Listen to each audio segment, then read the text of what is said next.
So the way we brought the team together was really just by focusing on building relationships right from the get-go, not waiting until we won the deal and then figuring out who can we help to take this down.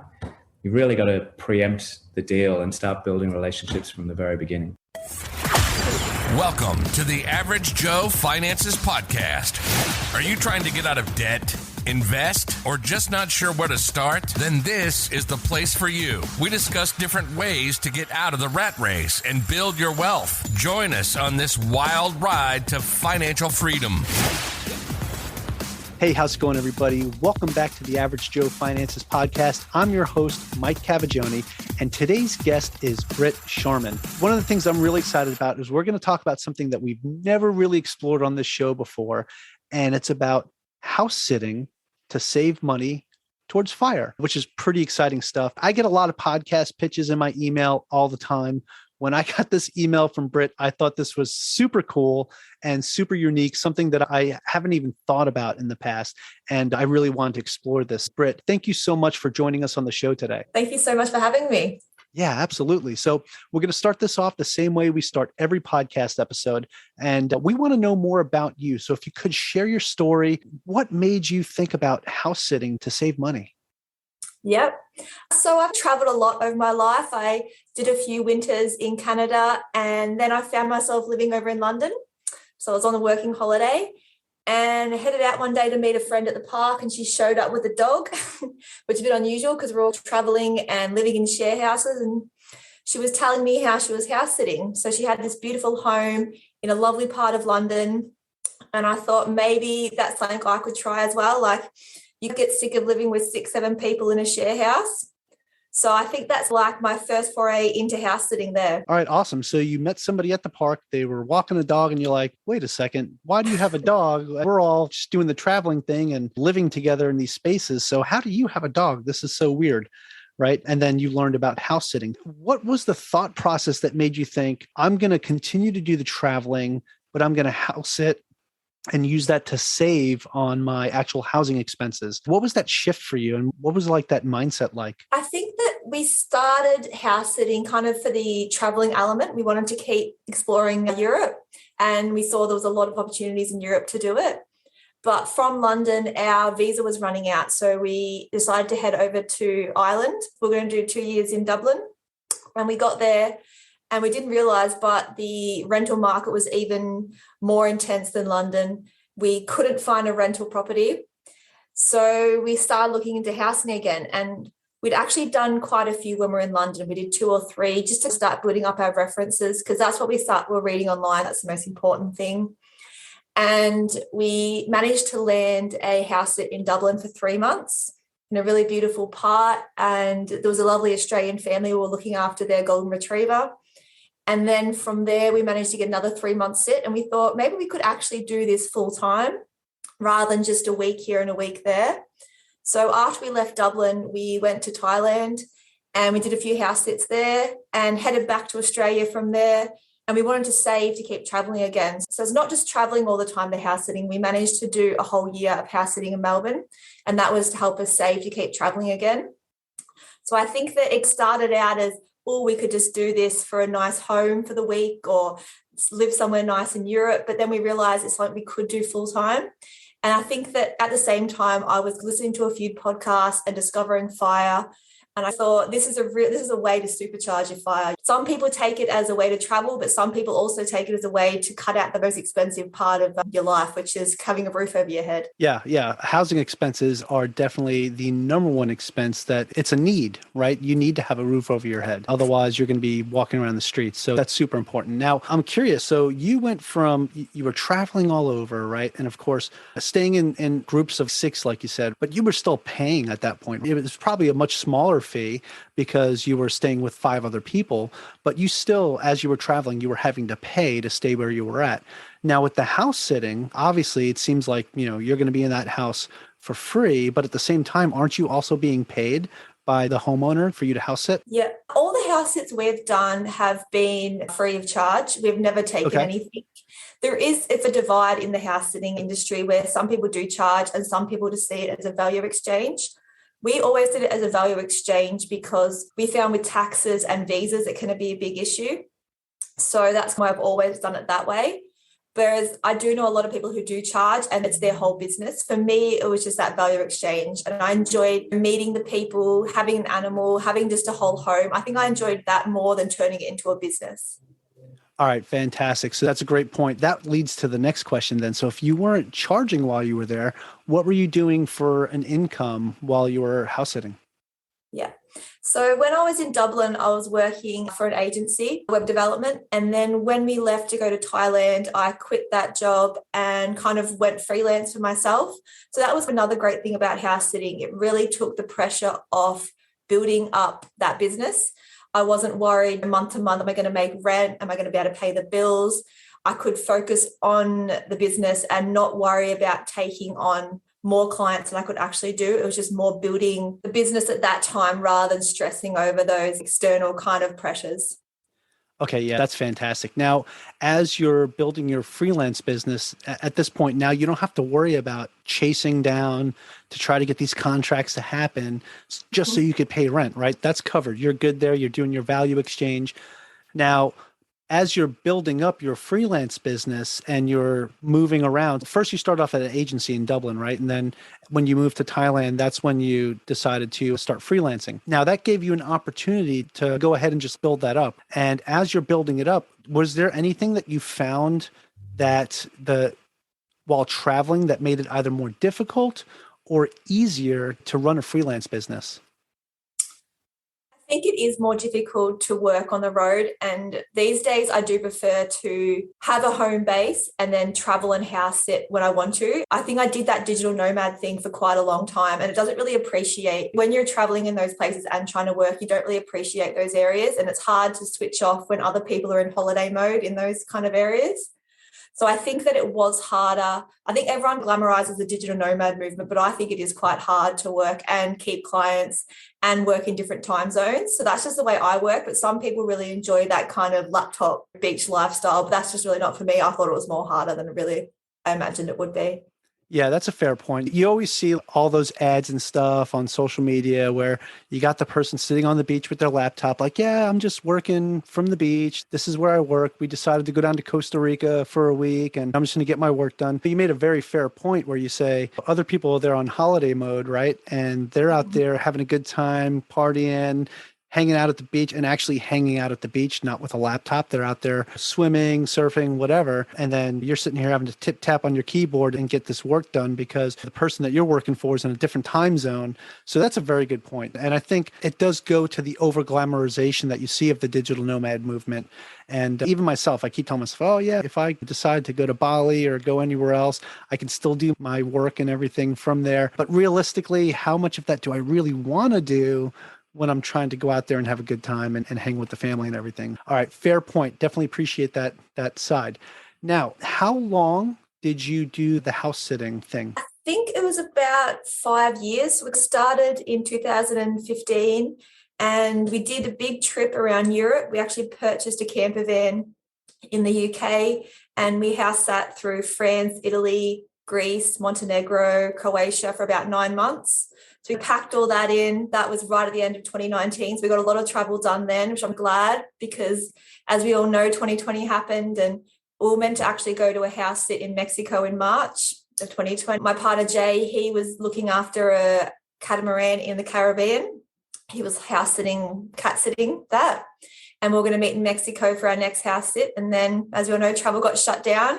So I did quite a few house sits back here in Australia because all the borders were closed, but a lot of people were doing trips around Australia, so 2-3 months. So I did quite a few long-term house sits in Australia, but because we had such big lockdowns, it was quite hard for people to organise travel.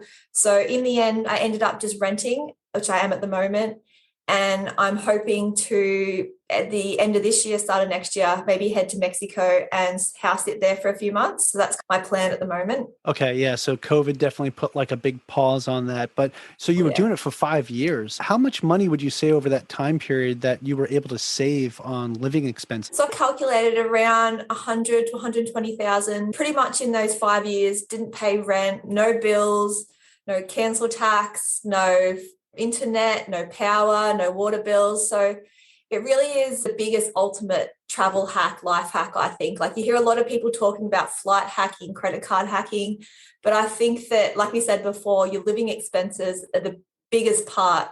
So I think cutting that out was the reason why I could save so much money. And that's why I said before, that's when I was also getting into the FIRE movement. So not only was I investing that money and time that I had back into my business, I was also able to save that money and start looking towards the FIRE movement. So start investing in a few different things in that.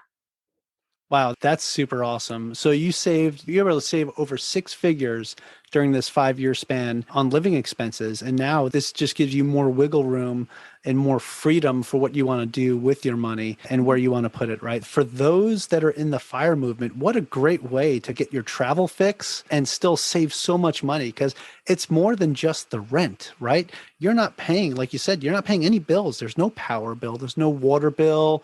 There's none of that, no taxes or anything, because you're just staying in someone's home for free. That is super cool. And I see where the whole doing the value exchange makes a lot more sense than charging, because if you do start charging and everything like that, now you're paying taxes and there's other expenses that are going to show up with it that are going to wind up affecting you.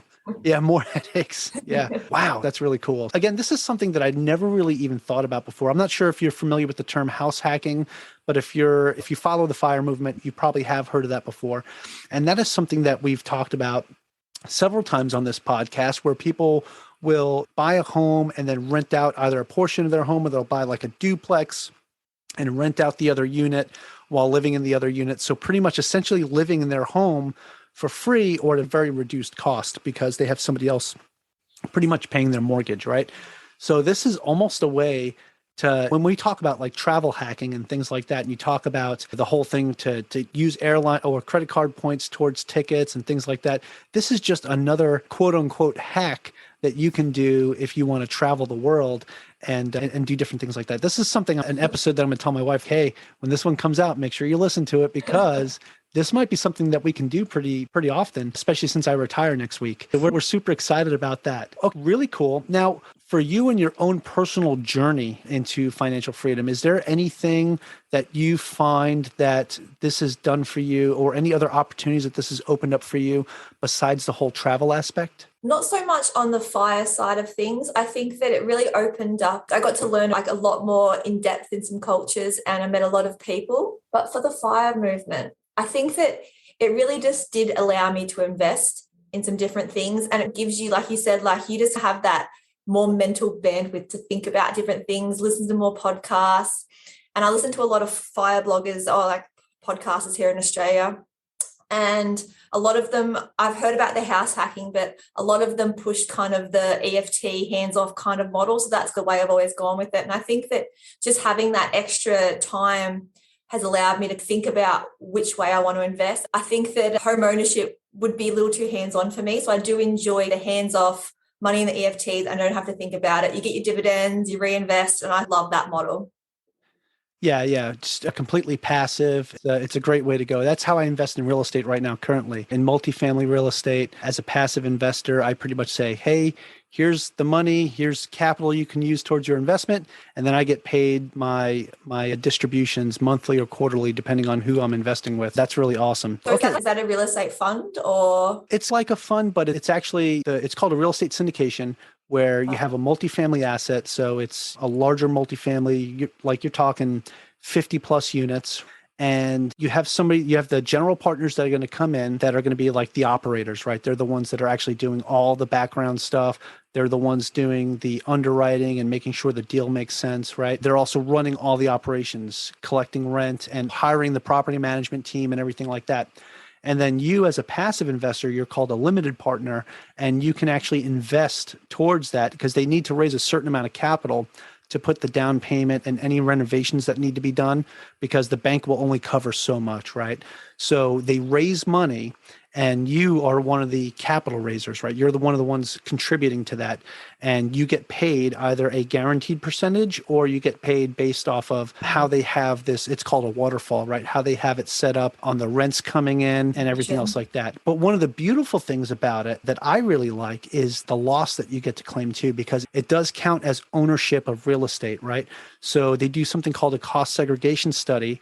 And it says basically in that first year, you've lost this much money because you get to write off everything that's done, like all the renovations that are getting done. You get to write off like different things like if the roof got done, if you replace appliances or anything like that, you get to write all that stuff off. And so the beautiful thing is when you file your taxes the next year, you've got this huge loss that you get to claim. And that's one of the beautiful things about it. So that's what I like about it the most is the tax benefits that we get. But then you also get paid either monthly or quarterly, depending on how it's set up with the team that you're investing in. And it's passive. I don't have to do anything with it. I don't have to show up to the site. I don't have to do anything. They send out a monthly or a quarterly, depending on who you're with, update. And it's usually over a Zoom call and you get to see what's going on. You could ask questions. They say, hey, here's the stuff that we're renovating. Here's the stuff we're working on. It's just a really neat way in real estate. So it's one of the things that I personally like. It's one of my favorite ways to invest just because it's a lot more hands off, but you get to learn so much while you're doing it because you get these updates and you get to learn from these operators. Because I plan on going more active and actually taking down deals myself and then bringing in capital as well and raising capital. Yeah, it's just a neat way to do it. It's almost like investing in a REIT, but a REIT, you're completely hands off. You have no idea what's going on until you get like the annual statement and you can't claim any of that on your taxes. But that's one of the biggest differences right there. What's it called? Real estate syndication. I have to see if they do something similar in Australia. Yeah. So I was actually talking to someone earlier today. I did another interview and he was from Australia. He's lived in the States for the last 5 years. And I think one of the things he was talking about is that they don't really have this as an opportunity there because most of the multifamily places that are built, like the apartments and stuff that are built in Australia, get sold as individual condo units instead of one building where you own all the units, right? But that's one of the biggest differences that he was saying that he saw in Australia versus when he came to the United States and started investing here. So, do you have any kind of influence on kind of areas they look at or is like where they're purchasing? Or yeah, it depends. There's always like key performance indicators that you look for. A lot of people have been investing in the southeast of the United States right now just because there's been this huge influx of people moving from like New York and like some of the bigger city areas and moving down to Florida. Because I think this whole pandemic's put life into perspective for some people. And they're like, do I really want to sit here in a cubicle all day and then in the wintertime freeze or move down to Florida where it's warm all year and live my best life, quote unquote. So you see a lot of people migrating to the South. So areas where you see population growth is huge, where you see job growth and things like that. Those are some of the key things that you look for to see if that's a good area to buy a multifamily asset there, because you know it's going to go up in value, because you know the rent's going to go up, because you know the demand is going up. Yep, absolutely. Nice. So, I have to look into it, see if anything similar or not. Yeah. Hey, are you interviewing me or am I interviewing you? All right. Awesome. Yeah. No, that's great. I'm glad you asked questions like that because I'm getting to learn something really awesome and new from you. And maybe you get to learn a little something from me. So I have other episodes on this if you want to go check it out. So, yeah, no, this is really neat. And for me, again, this is something different that I've never even thought about before. We've looked up all these different travel hacks and things like that. I use my credit card a lot to build up the points to get the tickets and everything. But I never thought about, hey, what if we decide to just go out there and house sit somewhere? And then that's where we'll decide where we're going to go based off of that and just kind of roll the dice, right? Or something like that. That just makes it more fun. And yeah, it's really cool. I thought about buying some short-term rentals overseas and just renting them out throughout the year. And then when we decide we want to go there, block it off for ourselves. That's another idea. But this whole thing is pretty neat. It's definitely got the gears turning up here. I think a lot of people actually just use it as a vacation thing as well, because you can jump on some of the websites, you just put in the dates that you're available or the dates that you want to head away, and you can just see, you could pick your area, you could pick Florida or you could pick California and just see what's available for that time period and just go for your week somewhere. I want to go like overseas somewhere outside of the United States. Yeah. Oh, definitely. I find that France and Spain, they have so many house sits there. I think because a lot of people from the UK and the US have second homes there as well. So there's always a lot of really great ones there. Yeah, that's fantastic. You know what it reminds me of? Have you ever seen that movie, The Holiday? Yeah. Yeah, that's exactly what it reminds me of, where they did like that house swap thing. So yeah, awesome. Okay, so now you did the house sitting thing for 5 years pre-COVID. Now you've settled for a bit in Melbourne, but you're actually looking to start it back up, you said, at the end of the year? Yeah. So you're looking to go to Mexico next? That's what I'm hoping. Okay, now what I'm curious about now, what do you think is going to be some of the biggest challenges that you're going to face now in this post-COVID era versus what it was like pre-COVID? We'll get back to the show after a brief break. Are you a business owner that constantly struggles with your CRM system and keeping in touch with clients? Well, let me tell you about the CRM system that I personally use. It's called HiveMind CRM, and I'm telling you, it's been a fantastic addition to my tool belt as a real estate investor, as a business owner, and as a financial coach. Go check it out at averagejoefinances.com/CRM. You're gonna love it. Again, that's averagejoefinances.com/CRM. Real estate investors know they're leaving money on the table every time they pass a rundown property and do nothing about it. Deal Machine lets you and your team pin distressed properties, look up the property owner on the spot, and send a personalized postcard to the owner directly from the app, all within a few seconds. You can set up mail on repeat to make sure you won't forget to follow up, and while the app is sending a custom postcard, you can look up the owner's phone number and email instantly. Plus, if you want to find even more off-market deals, you can build a team of people to drive for you. You just get to track how many properties your deal finders add every day, making your deal finding a scalable and profitable process. Go to dealmachine.com and use the code AverageJoe, that's AVGJOE, for 15 marketing credits during your free trial. That's AverageJoe, AVGJOE. Let's get back to today's episode. I think the biggest thing I've seen, I've got a Facebook group, and a lot of things that people are saying at the moment is that homeowners, they're not booking in advance. It used to be that if you were going to go on a holiday next year, you'd be looking at flights now, you'd be booking places. But I think that things were just turned upside down so many times that people aren't really confident booking things far out. And it makes it harder as a house sitter, because if you are doing it full time, you do want to lock in those house sits as early as you can, because you don't really want to end up with too many gaps. So I think that's the hardest thing at the moment for people, is the uncertainty with homeowners traveling. So I think that's probably the hardest thing right now. Yeah, because with each gap comes cost, right? Because now you got to either pay for a hotel in the area or figure out another way to have a place to stay during that time frame. So yeah, I have seen that too. Like even in my own travel, right? Whenever we're booking a trip, we live in Hawaii, right? So even when we fly back to the States, it's a big deal, right? It's a big flight and it's expensive, right? So you would think, oh, you plan this stuff like a year out or something, or maybe 9 months out. No, it's usually, hey, I want to go do this next month, so let's fly over there. Or maybe 2 months tops is like what we're looking at when it comes to planning our flights, which is crazy when you think about it. But it's the reality of where we're at today, right? With the uncertainty of what's going to be the next outbreak that happens, or the next thing that's going to cancel flights. Look at what just happened here in the States with Delta, where they had like thousands of flights get canceled because of a strike, right? So you never know when things like that are going to happen. Your whole travel plans get ruined. So the more of the short-term like thinking is, I think that might stick around for a little while now. I think it will. And that's why I've wanted to find myself a base, because it was hard to rely on. You just didn't know what was going to happen. And it's just nice knowing I have somewhere now, and not moving around as much. I can focus more on work. So yeah, for me, I got all that traveling before COVID, which I'm glad about. And now I can settle and I've saved that money. But I think that it will be hard going forward. Yeah. And now with the home base, like before that, you didn't have to have that, right? So this is now another expense that you're having to accrue just to have that self-assurance or that reassurance that you're not going to be homeless, right? If something doesn't work out. So yeah, that's just the world that we live in now, but you've prepared yourself for that, right? So you've definitely been able to set yourself up for success, and you're at a point where you can actually do that. Where who knows, 5 years ago, if you were doing your trips and then COVID happened like a year into what you were doing, who knows what could have happened, right? So it's good that you were able to get that 5 years of experience under your belt to really get the ins and outs of how this worked. Now, There's something I want to kind of circle back to something you said earlier, because it's something that my ear caught and I can't get it out of my head since you mentioned it. You said that your partner was in the Caribbean looking after a cat on a catamaran. I can't get that out of my head because it's a cat on a catamaran. So that's pretty cool. Like, how did that work?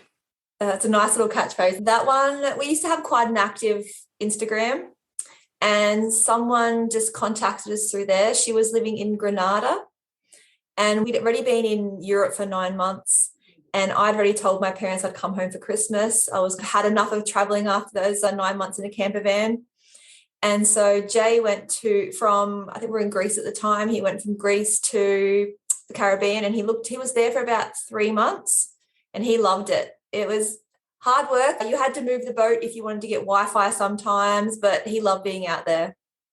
Yeah, that's awesome. That's one of the things that I've always wanted to do, is have my own sailing catamaran. It's like one of my retirement dreams that hopefully one day I'll have one and sail around the world and everything. So I follow a lot of those channels and everything. So I was just curious, like if it was one of those like YouTubers that I watched, if they were cat sitting their catamaran for them, because they did have a cat as well. But now, did they have him go down there during hurricane season?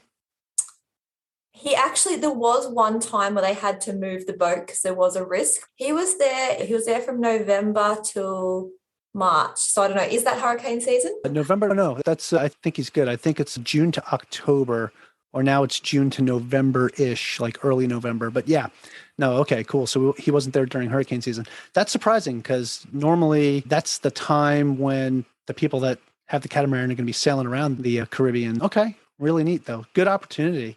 So I had to ask about that because I thought that was really cool. About it and how we got it, because I think other people want to do it. And I have seen on some of the platforms that we use, I've seen a few times boats on there, but I think if people really wanted to do it, I've heard that a lot of the sailing forums, they always, apparently it's like an industry thing. Like once you know a few people, because I think a lot of people have boats and they're great at the time, but you can't just leave a boat. I think like you've got to have someone on there. If you're experienced in boat sitting, I think there's actually quite a lot of demand for it. Similar to, there's a lot of people who are quite in demand for farm sitting. You have horses and cows, you can't just leave them. So if you have experience in that, I think that's also in demand. So it just depends on what industry you're in and how much experience you have. Yeah, you definitely got the gears grinding, because if that's something that we could do, is like just go out there and sit on a boat and just watch over it for a while and really just get that feel to see what it's like sitting there, to see if my family can handle it and not get seasick while sitting at anchor, because you can get seasick at anchor, trust me. In the Navy for 20 years and I've seen people do it. Wow, that's really neat. It's something I really want to look more into. So actually, speaking of looking more into it, what are some websites that maybe somebody, if they wanted to look at this, can go check out to learn about it, or really maybe go book something themselves? Like, what are some resources that you use? Yep. So we actually use Trusted House Sitters mainly. That's like the worldwide house sitting site, kind of like your Airbnb for house sitting. But then if you go into specific areas, if you come into Australia, if you go into Mexico, if you go into the UK or Europe, then there's more country specific kind of house sitting sites to use. And we've been asked by all our friends and family, they want to know the house sitting sites to use. So we actually have a resource that kind of details each country and which house sitting site we suggest you use. So that resource is on our site, which I can give you if you like. Yeah, we'll hold that till the end to make people listen to this whole episode. Yep. Yeah, Trusted Houses is the best one to use, I think. Awesome. Yeah, no, I'm going to check that out. That's really cool. And as you're doing this, so like Trusted House Sitters, I would assume just by the name, they do like background checks and everything else like that, just to make sure that you're not having some felon or criminal that's going to go house sit for somebody and somebody comes back and their house is empty. Mm-hmm. Yeah, right. They do background checks, and we have our own police checks that we submit with all our applications. But they also, what I like about them compared to some other sites is they also cover the house sitter and the homeowner for insurance, which I think is quite important, because you just never know what's going to happen when you're living in someone else's house. Yeah. You're looking after their most important asset, and they're probably their animals, which is one of their like beloved family members. So I do having that kind of that little bit of peace of mind having insurance. No, that's huge, actually. And that's a great point for those that are listening. If this is something you're thinking about doing, having that backup, having that insurance, just like travel insurance, like when you're taking a trip, you get that travel insurance package just to make sure that you're covered. If anything happens to you while you're on your trip, it's covered, things like that. That's definitely huge. Okay, awesome. I think a lot of people they ask me where else to find house sits. And I do sometimes suggest, if you're going to more, I find that in Asia and South America, house sitting isn't quite as big. So if you go into those areas, sometimes I do suggest what we have done before is join expat groups in the cities that you're going to and post your services. Sometimes you've got to generate your own leads, but that's a good way to do it if there's not many assignments in that area. But then you have to think about insurance and those sorts of things. And I think that it's double-edged sword. Like you can either go that route and have all the house sits in front of you, or you can look for yourself, which is quite hard if you want to generate the lead yourself. No, that's a fantastic point. The way you talk about it too, it's like its own business as well, right? So you have to go out there and find these leads and find the people that are interested in having you house sit for them, right? So same thing as if so for my listeners that are experienced in real estate and going out and finding leads to go find deals, this is something you could do in a similar way to go out on a nice vacation for a little while and really save a significant amount of cost by being able to house sit, which this is just something that is like A+. Really appreciate that. I think we had a 6-week house sit in Rome, and it was in walking distance of all the downtown kind of attractions and that. And it was lovely because it was middle of summer, so we didn't have to push ourselves to see everything every day. And we got to really explore the city. But if we think about what 6 weeks in Rome would cost you, I imagine you'd be probably looking at 5, 6, 7 grand, even more, I think. Yeah, absolutely. Especially if you're staying at a hotel or even renting a place for 6 weeks. That's going to be costly. Yeah. Okay. Awesome. I want to transition this into something because I definitely want to get to where people can find more information about what you're doing and everything. So we have to get through the final round to get there first. So I want to transition this into the final round, and I'm going to ask you 4 hard-hitting questions that are going to help us get a better understanding of you, Britt, and how you got to where you are today with what you're doing. All right. So if you're ready to go, we'll get this party started. All righty. Yep. All right, let's do it. All right. So the first question of the final round is, what's the biggest mistake you've ever made? This could be related to fire. This could be related to your travel hacking that we were talking about. Whatever you think is the biggest one. I think my biggest mistake was not backing myself early enough and thinking I could go out on my own and work for myself. Very fair point. I think that's something that a lot of us struggle with. It's that whole imposter syndrome that a lot of us face with, like, how can I do this? I can't be like that person. And it's just, it's the self-doubt and the things like that. So I'm glad you were able to overcome that for sure and get this whole thing started. Yeah. And not having that monthly paycheck, it's a bit stressful. I'm about to find out what that's like soon. Awesome. Okay. All right. Next question is, what is something that you've learned that you wish you knew when you first started? Definitely. I wish I knew about compound interest. Fair point. Wish I knew about that when I was 20.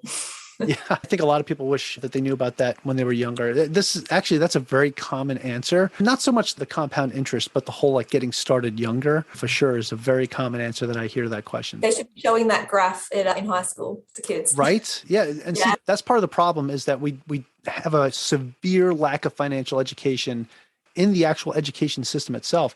And to see that it's even that way in Australia as well is a little disheartening because we have a lack of financial education in the States.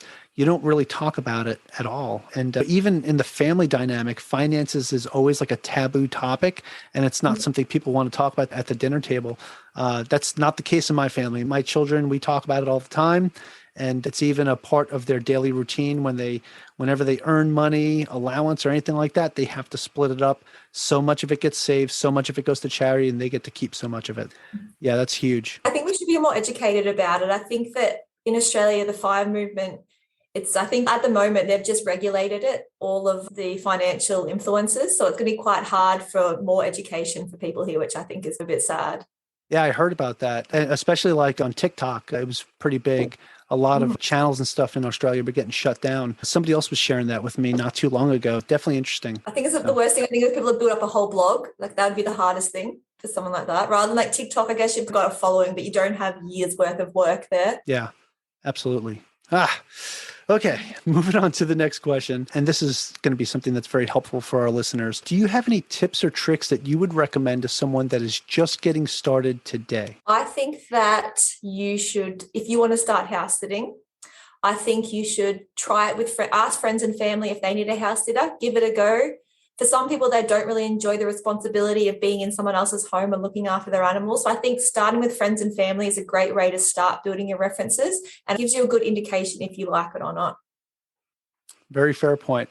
Yeah, you definitely want to build up that reference base, right? You want to have that background. So when you start applying to actually go do it, especially if you're going to go overseas and far away from where you actually live, you want to make sure you're putting that best application out there so that they pick you over someone else. Yeah, just like a job, like people want to see references. But another thing is, like, when we started out, which is 2 tips, we started out around November, and I was applying and wasn't really getting much interest. And coming into December, all of a sudden, all our applications started getting accepted. So I think around holiday periods is a good time to start as well, because there's just so much demand.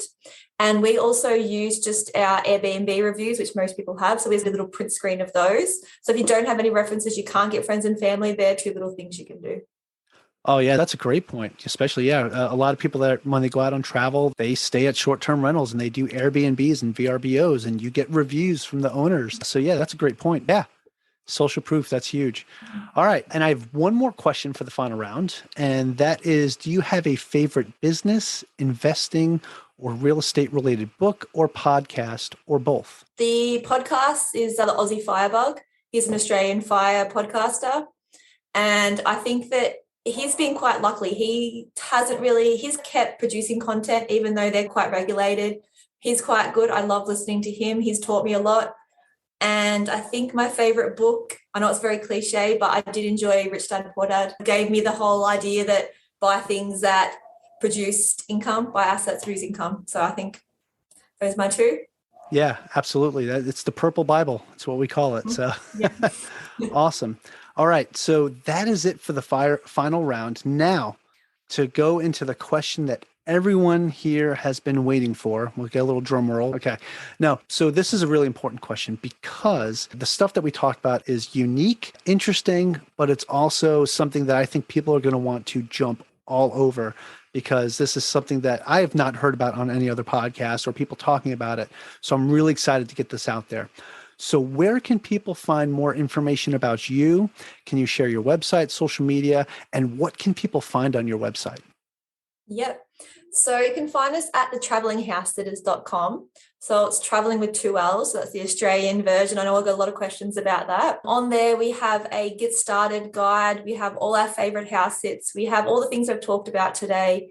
We've got stuff like our handover guides, all the questions we ask when we get to a house sit, because providing the best service is the way that we get our great references. So we've got all that information on there to get people started as well. And then we also have a Facebook group. So we've got about 8,000 people in there of new house sitters and experienced house sitters. So there's heaps of information in that group because people are always sharing their experiences or asking questions how to get started.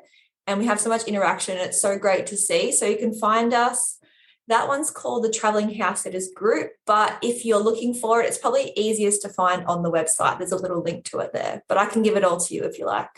All right, awesome. So actually, I'm going to make it easy for our listeners, and I'm going to have links to all of that in the show notes. So you can either just click away or copy and paste and go find out, go check out what Britt is doing, check out her website, check out some of the resources that she has available to you there. It's going to help you as you go forward and start this travel hack that you probably haven't heard of before. And I really wish I would have heard about this sooner because this is really good stuff. Britt, thank you so much for taking the time to come on the show and talk with us about this today, especially with how unique it is. I was trying to find the right questions to ask you to make sure I'm pulling out all the information that we want to hear. Again, thank you for your patience and thank you for joining us.